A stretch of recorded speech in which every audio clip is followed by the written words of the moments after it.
قرآن مجید نے ارشاد فرمایا الا بذکراللہ تطمئن القلوب، فرمایا خبردار ہو جاؤ، اللہ کے ذکر میں ہی دلوں کا اطمینان ہے، اللہ کے ذکر میں دلوں کا چین ہے۔ لوگ بہت سارا مال، بہت ساری دولت، بہت ساری عقل اور بہت سارا شعور ہونے کے باوجود بے سکون ہیں۔ جس چیز نے زمانے کو تکلیف میں مبتلا کر دیا ہے اور جو چیز ڈھونڈنے سے نہیں ملتی وہ اطمینان ہے، وہ قرار ہے۔ لوگ بھیک مانگتے ہیں، منت کرتے ہیں، دہائی دیتے ہیں کہ کہیں سے سکون کی دولت مل جائے، لیکن وہ میسر نہیں آ رہی۔ بڑے بڑے لوگ ہیں، اور میں عرض کر چکا ہوں کہ مالدار بھی ہیں اور عقل مند بھی ہیں، باشعور ہیں، پڑھے لکھے ہیں، پر قلبی سکون، راحت، اطمینان، چین انہیں میسر نہیں آ رہا۔ راتیں جاگ کر گزر جاتی ہیں، دن آزمائش میں بیت جاتا ہے۔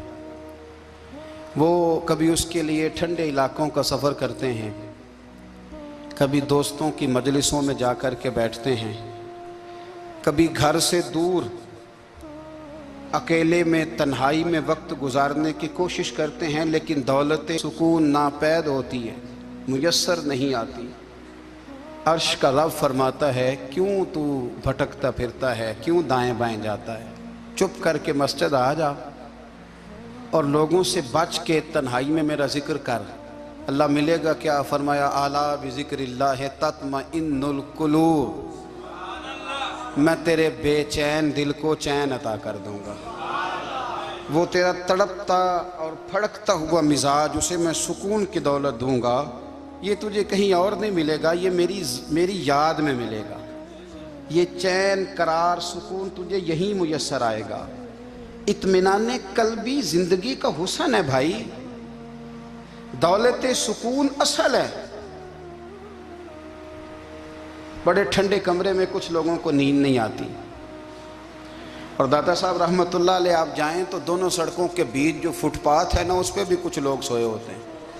ادھر سے بھی گاڑیاں گزرتی ہیں، ادھر سے بھی گاڑیاں گزرتی ہیں، لیکن بس نیند ہے نا، اللہ کا فضل ہے، اس نے دے دی ہے، آنے والوں کو آ گئی ہے۔ اطمینان قلبی، میرا معاشرہ بے سکون ہے، بے قرار ہے۔ مجھے کچھ لوگ کہتے ہیں جی میں آج کل بڑا بور ہو رہا ہوں، تو میں کہتا ہوں یار ہمیں تو ٹائم ہی نہیں ملا آج تک بور ہونے کا، نہیں وقت ہی نہیں اتنا میسر آیا، کون سا ٹائم نکالے جس میں بندہ بور ہو؟ وہ تو ہے کہ انسان کچھ فارغ ہو، کہیں اس کے پاس گنجائش ہو تو بور بھی ہو لے۔ کیسے بور ہو لیتے ہو؟ یہ کیا ہوتا ہے بور ہونا؟ زندگی میں اتنا وقت ہی کہاں ہے کہ انسان بور ہوتا پھرے اور یہ تصور بناتا پھرے کہ میں بڑی آزمائش میں ہوں تو میں بڑے بور ہو رہا ہوں، تو میں بڑی تکلیف میں ہوں۔ تو وقت بہت زیادہ ہے ہمارے پاس، لا یعنی کاموں میں ضائع بڑا ہوتا ہے، تو ہم بور ہوتے ہیں، پریشان ہوتے ہیں۔ اللہ فرماتے ہیں یہ جو میری یاد ہے نا، لیکن اس کا بھی ایک طریقہ ہے یاد کا، اس طریقے سے اگر میرے رسول کریم علیہ السلام نے فرمایا اللہ کا ذکر اس طرح کرنا کہ دیکھنے والا تمہیں دیوانہ سمجھے، لوگ سمجھیں کہ کوئی مجنون ہے، کوئی جنونی ہے، کوئی پاگل ہے۔ یہاں اللہ تعالیٰ معاف کرے، آپ ذکر کی مجلس چھیڑیں، آپ نعت شریف کی مجلس چھیڑیں تو بہت سارے لوگ پروفیسر بن جاتے ہیں، وہ ساری نہیں ہلاتے، ان کی زبان ہی حرکت میں نہیں آتی۔ حالانکہ رب کریم کا ذکر اس طرح کرو کہ دیکھنے والا تمہیں دیوانہ سمجھے، کہیں اور کھونے کی ضرورت ہی نہیں۔ میرے حبیب گویا ہمیں فرماتے ہیں تو رب کے ذکر میں اس طرح کھو جا کہ تجھے دنیا کا خیال ہی نہ رہے، تجھے پھر دنیا کی ہوش نہ رہے۔ لیکن اگر نماز میں بھی خیال غیر آئے، ذکر میں بھی توجہ کہیں اور ہو، زندگی میں وہ عجیب لمحہ تھا، وہ میرے ساتھ تھا اور میں تنہا تھا۔ اگر ماحول یہ ہو کہ آپ کہیں جسم کے ساتھ تو موجود ہوں، روح موجود نہ ہو، تو پھر لذت ذکر بھی میسر نہیں آتی، پھر کیف نہیں حاصل ہوتا۔ یاد رکھیں کہ اس طرح کھو کے رب کی یاد کہاں سے کیف آئے گا؟ الجھ ہی پڑا گئے ہیں، وہ مستی، وہ سرور، وہ کیف جو اللہ کے ذکر میں ہوتا تھا، جو کبھی مرشد کامل کے سامنے بیٹھ کر لوگ اللہ اللہ کرتے تھے تو لگتا یہ تھا کہ یہ یہاں ہیں ہی نہیں، یہ تو کہیں اور چلے گئے ہیں، یہاں موجود ہی نہیں۔ لیکن اب وہ موج نہیں، وہ شوق نہیں، وہ درد نہیں، وہ ذیل نہیں۔ اقبال تڑپ کے کہا کرتے تھے خیرت کی گتھیاں سلجھا چکا ہوں، یا رب مجھے صاحب جنوں کر دے، اللہ مہربانی فرما، وہ کیفیت دے، وہ سرور دے۔ زندگی میں اگر اطمینان چاہتے ہو تو کبھی کبھی سب کچھ بھول کے نا تو مست ہو جایا کرو رب کی یاد میں۔ کبھی کبھی چھوڑ دیں دنیا، چھوڑیں یار موبائل، کسی وقت کریں اس کو بند، چھوڑیں اس بات کا خیال کہ فلانے نے سلوٹ کیا ہے کہ نہیں کی، چھوڑیں۔ حضرت باجزید بستامی رحمت اللہ تعالیٰ علیہ فرماتے ہیں میں نے اعتکاف کبھی اپنی مسجد میں نہیں کیا، یہ کہ سارے ہی ہاتھ چومنے والے، سارے ہی پیار کرنے والے۔ فرماتے میں جب اعتکاف کرتا تھا تو میں بستام سے دور نکل جاتا تھا جہاں کوئی مجھے جاننے والا نہ ہو۔ اٹھ بلیا چلو تھے وسیے جتھے وس دینی سارے ینے، نہ کوئی ساڈی ذات پچھانے تے نہ کوئی سانو مننے، چل ادھر چلیں۔ اٹھ بلیا چلو تھے وسیے جتھے وس دینی سارے ہی انے، نہ کوئی ساڈی ذات پچھانے تے نہ کوئی سانو۔ اتنا شوق ہے سلوٹ کرانے کا، اتنا شوق ہے تعارف کرانے کا، اتنا شوق ہے اپنا بتانے کا، تو یہ چیز غلبہ کر جاتی ہے، پھر نام رہ جاتا ہے، روح نہیں رہتی، پھر وجود رہ جاتا ہے، پھر باطن کی کیفیت نہیں رہتی۔ خدا را اپنے آپ کو بے چین نہ کرو، بے قرار نہ کرو، بے سکون نہ کرو، رب کی یاد میں آ جاؤ، درود و سلام میں آ جاؤ، نعت کے حسن میں آؤ، تلاوت کی دنیا میں آؤ، سجدوں کے نور میں آؤ، آؤ کبھی کھول کے دل مسجد کی صفائیاں کریں، آؤ نہ کبھی کوئی بوڑھا دادی نانی دادا ان کے پاس بیٹھ کے پیر دبا کے اللہ کو راضی کریں۔ یہ کیف والی جگہ ہیں، یہ سرور والی جگہ۔ اتنی بے چین ہماری زندگی ہے، بے قرار ہے، تڑپتے ہوئے لوگ، لڑتے ہوئے لوگ، ایسے لگتا ہے ابھی ایک دوسرے کا گریبان تھام لیں گے، بے قرار بے چین۔